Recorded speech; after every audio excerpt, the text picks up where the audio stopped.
얼마 전 아프리카 세네갈 독립기념일에 한국에서 만든 경공격기 2대가 모습을 드러냈습니다. 그 이름은 바로 KA-1S인데요. KA-1은 한국항공우주산업 카이가 한국의 순수 독자 기술 개발로 만들어낸 터보프롭 방식의 초등훈련기 KT-1을 어느 정도의 무장과 전술 통제기로서 그레이드를 한 모델입니다.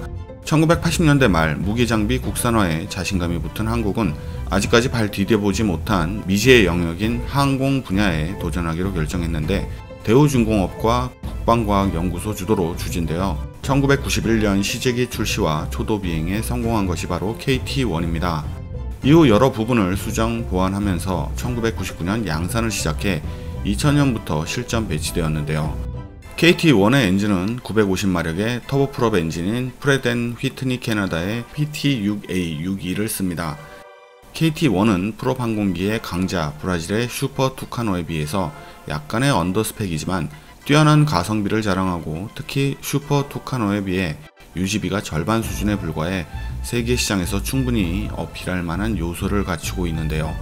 스텔스기가 여기저기를 누비는 시대에 이런 프롭 항공기가 무슨 소용이냐는 분도 계시겠지만 굳이 고성능의 제트 전투기를 운용할 필요가 없는 경우나 돈 때문에 그런 고사양 전투기를 운용하지 못하는 나라에게는 더없이 훌륭한 대안이 되므로 그 틈새 시장은 꽤 크다고 볼 수 있습니다. 미국을 비롯한 극소수의 국가들을 제외하면 인공위성이나 무인정찰기가 넘쳐나는 것도 아니고 아무리 센서가 발달한 현재라도 적 지상군을 확실히 식별하는데 사람의 눈과 판단이 필요한 상황이 의외로 많은데요.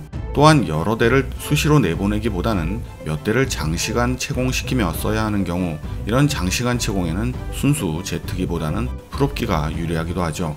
이번 세네갈 수출은 2016년 카이가 세네갈 공군에 KT-1 기본훈련기 4대를 공급하기로 계약을 맺었는데요. 세네갈 측의 사정으로 인해 계약 납기가 올해 5월로 연기된 바 있는 KA-1S는 세네갈 국방장관이 갑작스럽게 세네갈 독립기념일인 4월 4일 행사를 위해 2대를 선납품 요청을 하면서 납품 일정이 변경된 것입니다.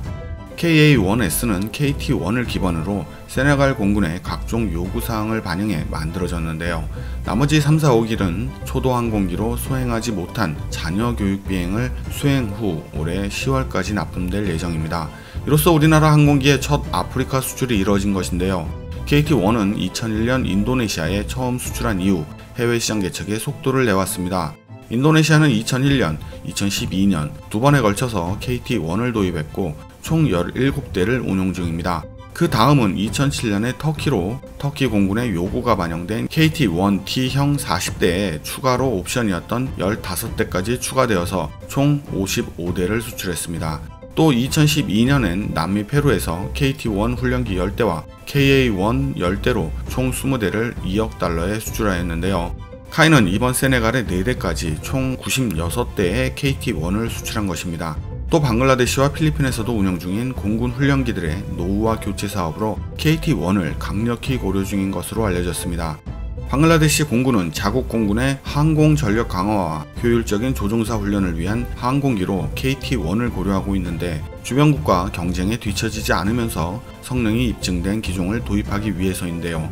방글라데시 정부는 초등훈련기 24대를 인수한다는 계획이지만 한 대당 가격에 따라 유동적일 수 있어서 카이와의 협상 진행 상황에 따라 수량이 확정될 전망입니다.